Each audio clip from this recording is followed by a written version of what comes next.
I go to the bathroom for 5 seconds, and this man has cleaned the whole countertop. What am I gonna do with you, sir?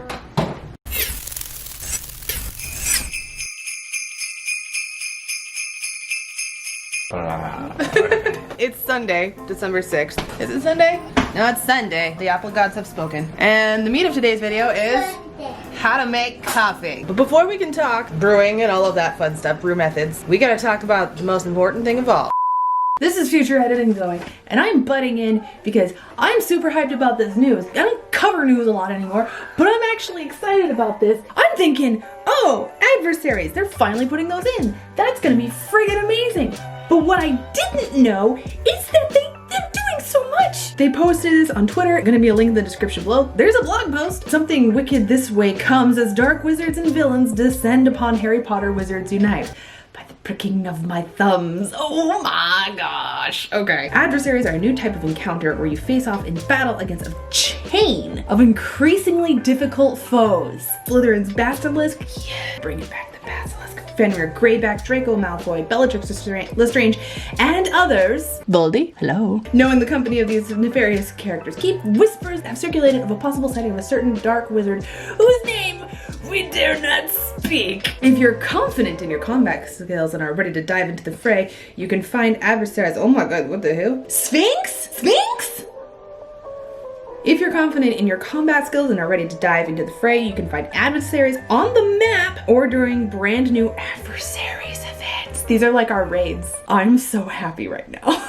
When you see the adversaries icon inspired by the dark mark on the map, simply tap on it to enter into battle. Is it like our raids, or is it like, it's actually kind of like Team Rocket. Adversary battles aren't for the faint of heart. While you regain health after defeating each opponent, much like oddities, if you lose at any point during the string of battles or choose to exit during a fight, the chain is broken and the entire encounter is over. There's a mummy? What is this? Oh my. Hey Draco. As you defeat individual villains as part of the chain of battles, you'll receive incremental rewards, culminating in a large cluster of rewards if you're successful in finishing off the final adversary. These rewards include Wizarding XP, Challenge XP, and a chance at defense against the dark arts books and more. Adversaries and their enemy attendants drop fragments of adversary objects when defeated. These fragments are listed on the new adversaries registry pages in the challenges section of the Placing these objects in the registry also grants you rewards. Oh, Bellatrix. Oh my god, sending. Adversaries fall into 2 classes, feared and lethal. Okay, so you got 2 challenge tiers essentially. Feared adversaries can occur randomly on the map or during adversaries events and include foes such as Peter Pettigrew and Draco Malfoy, which have fewer, less difficult enemies to defeat before reaching them. Feared adversaries are indicated by an adversary's trace marker. These adversaries, while more common, are not to be taken lightly. Lethal adversaries include the like of Dolores Umbridge and Bellatrix Lestrange. Are we about to get some sweet revenge on the pink nemesis in the form of some absolute fucking destruction? And have a greater number of more challenging enemies to defeat before reaching them. Lethal adversaries are indicated by a more intricate adversary's trace marker and are truly some of the most terrifying and powerful opponents you can encounter. Lethal adversaries can only initially be encountered during certain special monthly adversary events. Although the challenge may be enticing, lethal adversaries will not be immediately available and will gradually be introduced into the game with later events. A new consumable item, Edible Dark Mark, will allow you to spawn feared adversaries and lethal adversaries once they have been introduced on the map should you invite the challenge. So we can trigger these. Edible Dark Mark. If it doesn't taste of absinthe, I don't want it. Stand a fighting chance against the powerful adversaries. You'll need to reach level 15, so you'll need to be a minimum level of 15. And make sure you've properly invested in your combat profession. After completing any single profession tree, a new lesson plan will be available to you.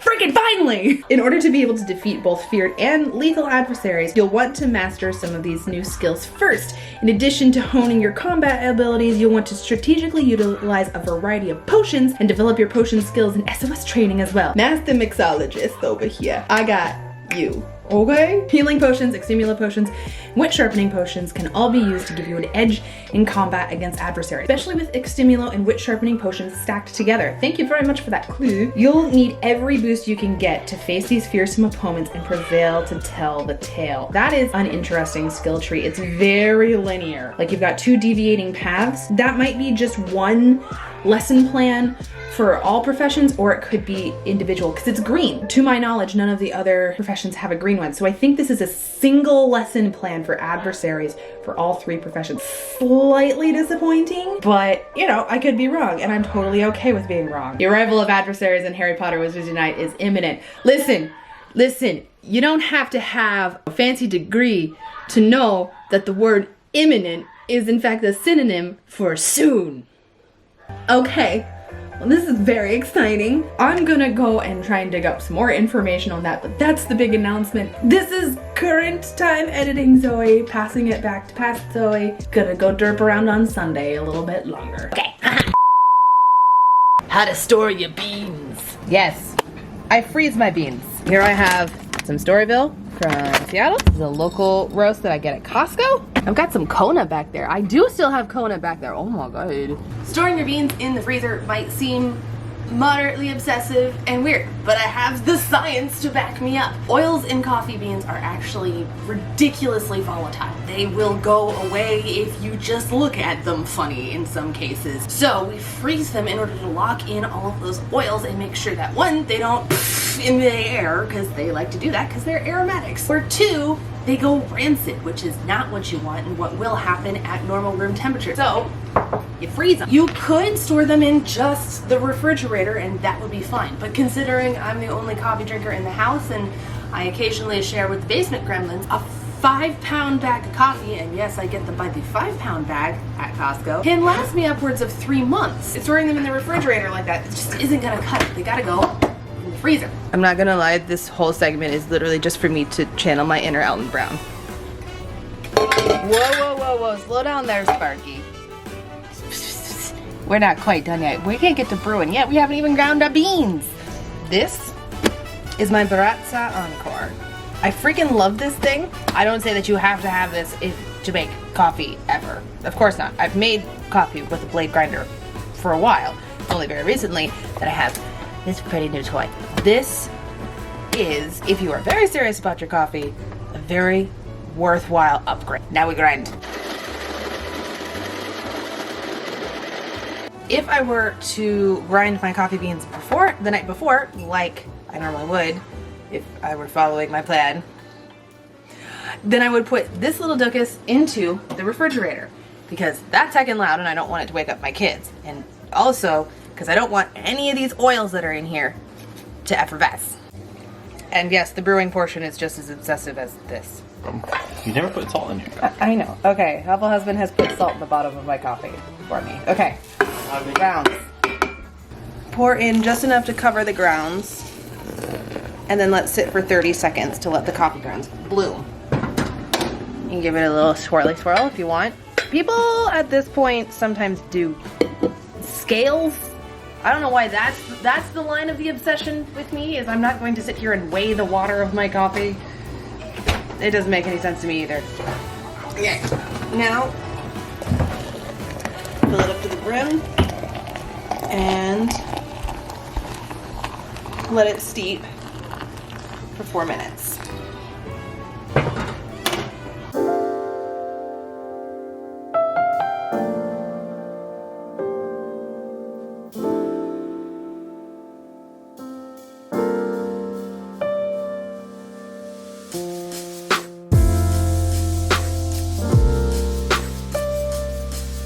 We're gonna give it a stir.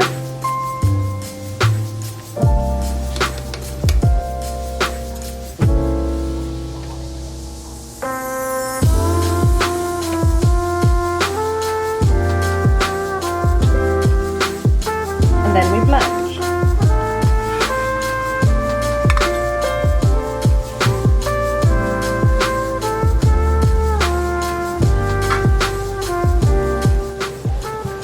And there it is, the weirdly obsessive way that I make my coffee with science.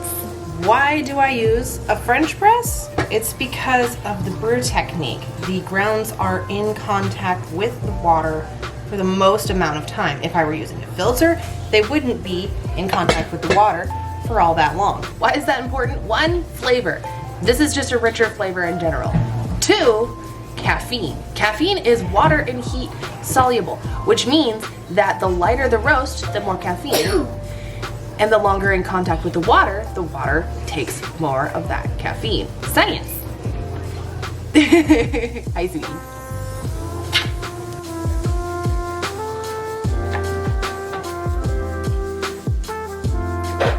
And it's Sunday, so you know what we're gonna do?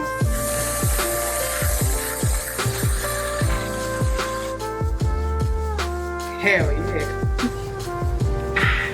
Ah, it's really hot though. Perfect time. Eating lunch and checking back in on my Animal Crossing island after the first time in about a week and a half. Marina's gonna give me an earful, I just know it.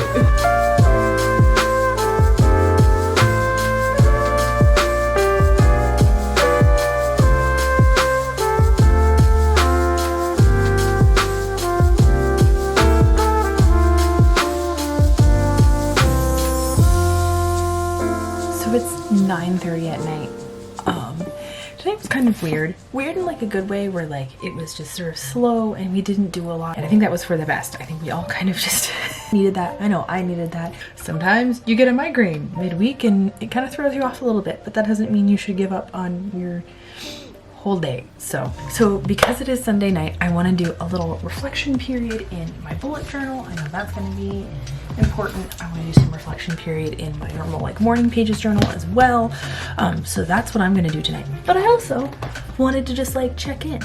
Hello. One big part of Vlogmas this year is just me proving to myself that I can do the thing even when it's hard, because my brain likes to gang up on me and tell me I can't do the thing. This is a small challenge that I know other people have done in the past and has been easy for other people, and it's something that I wanted to try for myself. I don't know if this is going to be a yearly thing or not. It might. It's going to kick me out of my funk because I've been in a funk lately and it's been really hard to get on my feet. Between the glitches in the game and between other things that are happening just in the Wizard Unite community as a whole is amazing. Like, you are friggin' awesome. If you're sitting here watching this and you've been playing Wizard Unite and everything, you're amazing. And how the heck am I so lucky to know these people as like human beings on this earth? Hourly restorations in the faith of humanity because of y'all. But just like the game as a whole has been kind of frustrating, and I think that we've all been feeling it, and you guys are also like a key instrument in enriching my life daily. So I just want to say thank you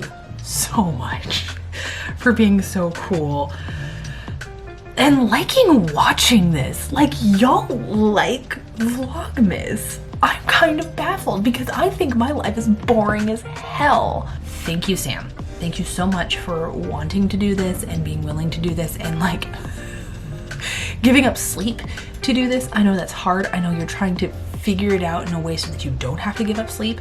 I really appreciate you. If you appreciate Sam, please go tell him in the comments. Sam, you're not allowed to edit this out. I know you're a Ravenclaw.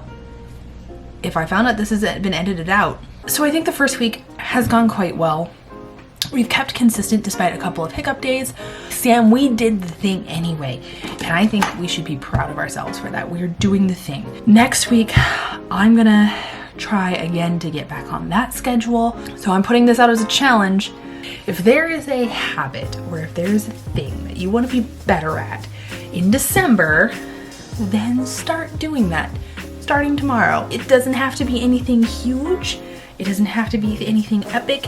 It can just be, you know, setting a goal for yourself to like journal every day, or it can be setting a goal for yourself to like drink a certain amount of water in a day, or exercise for 30 minutes, or fill the rings on your Apple Watch. Learn something new. Spend like a certain amount of time every day learning something new.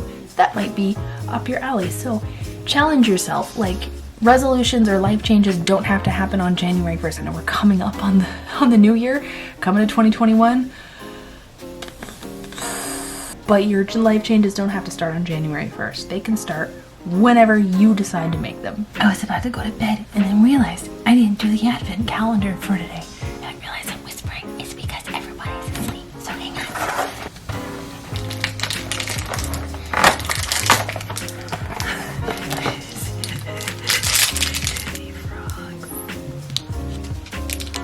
Thank you, Psycho CPA, for the advent calendar, and I will see you tomorrow. Have a fantastic evening. Good night.